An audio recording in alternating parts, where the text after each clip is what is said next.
पहले जब यहाँ पर लालू जी की सरकार थी तो वो भी चुनाव से पहले कह देते थे कि डब्बे से बक्से से जिन निकलेगा। और जिन कैसे निकलता था?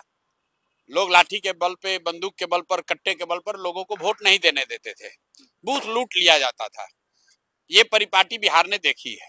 अब ये जो भाजपा एनडीए के लोग हैं, इन्होंने नया चीज शुरू किया है, उम्मीदवार लूटने का। पहली बार स्वतंत्र भारत के इतिहास में, लोकतंत्र में ये हो रहा है जहां की सामने वाली पार्टी के उम्मीदवारों को सामने से बैठकर, डराकर, समझाकर, प्रलोभन देकर उनसे नॉमिनेशन विड्रॉ कराया जा रहा है। और पिछले 4-5 दिन में घटना हुई जिसको हम लोग देख रहे हैं।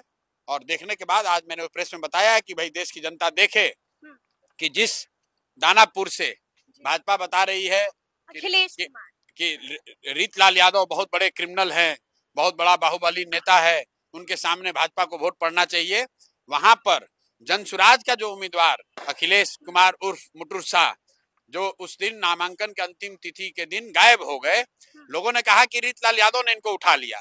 पूरे दिन कहाँ गए अखिलेश जी, कहाँ गए मुटुर शाह, कहाँ गए? जो चित्र बाहर आया है वो पता चल रहा है कि उस दिन वो अमित शाह जी और धर्मेंद्र प्रधान जी के साथ बैठे हुए थे।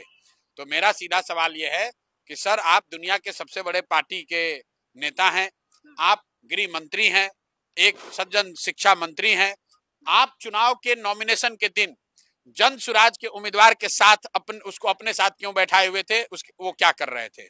दूसरा, जो वहीं के बगल की कंस्टिट्यूंसी है ब्रह्मपुर, जहां लोजपा के एक बड़े बाहुबली नेता हुलास पांडे चुनाव लड़ रहे हैं, भाजपा चुनाव भी नहीं लड़ रही है, वहां पर डॉक्टर सत्यप्रकाश तिवारी जो चुनाव लड़ रहे थे जनसुराज से, 3 दिनों तक नामांकन करने के बाद प्रचार प्रसार सब कर लिया, वहां अचानक से देश के शिक्षा मंत्री धर्मेंद्र प्रधान जी पहुंचे, उनके साथ बैठे, कौन सी ऐसी उनको गुट्टी सुंघाई कि बेचारे अगले दिन डॉक्टर साहब अपना मोबाइल ऑफ करके चुपके से जाकर नॉमिनेशन विड्रॉ किया। आपको नहीं लगता है कि पुरानी तस्वीरें भी हो सकती है?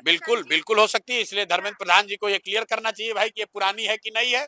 हमने कैमरे पर बोला है कि अगर ये जिस दिन डॉक्टर साहब ने अपना नॉमिनेशन वापस लिया है उसके एक दिन पहले की तस्वीर नहीं हो तो धर्मेंद्र प्रधान जी क्लियर कर दें, मैं राजनीति से संन्यास ले लूंगा। राजनीति से संन्यास? ये बाजाप्ता इन्होंने जब जनसुराज की ओर से नॉमिनेशन फाइल कर दिया, प्रचार प्रसार शुरू कर दिया, भाजपा के नेताओं को ये डर हुआ, लोजपा के नेताओं को कि अब वो चुनाव हार जाएंगे, तब इस देश के शिक्षा मंत्री, मैं बहुत जिम्मेवारी से कह रहा हूँ, देश के शिक्षा मंत्री धर्मेंद्र प्रधान जो बिहार में चुनाव के प्रभारी हैं, ये उस डॉक्टर के घर गए, रात में उसको किसी भी तरीके से समझाया हो, डराया हो, प्रलोभन दिया हो, मैं नहीं जानता हूं, लेकिन अगले दिन उस डॉक्टर ने अपना नामांकन वापस लिया है।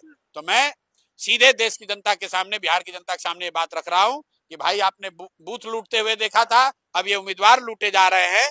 अगर भाजपा के लोग इतना ही जीतने के प्रति आश्वस्त हैं तो दूसरे दल, और उनके शब्दों में जनसुराज की तो कोई ताकत ही नहीं है, तो जनसुराज के उम्मीदवारों को क्यों डरा रहे हो, उनके साथ क्यों बैठ रहे हो, उनसे नामांकन वापस क्यों करवा रहे हो? आप किसी को बल से डराइएगा तो जनता मालिक है, जनता भी देख रही है। आपका चाल चरित्र चेहरा पूरे बिहार को दिख गया कि आप लालू जी को बूथ लुटेरा बताते हैं, राजद को गुंडा बताते हैं, राज को जंगल राज बता रहे हैं, और भारत के गृह मंत्री और भारत के शिक्षा मंत्री आकर खुलेआम अपने प्रतिद्वंदी पार्टी के नेताओं के साथ बैठकर उनसे नॉमिनेशन विड्रॉ करा रहे हैं। तो इसको क्या कहा जाएगा? इसको गुंडागर्दी कही जाएगी कि नहीं? इसको लोकतंत्र का हत्या बताया जाएगा कि नहीं? ये बिहार की जनता को तय करना है। स्कूल का बस्ता, छाप पर बटन दबा, जनसुराज को विजयी बना।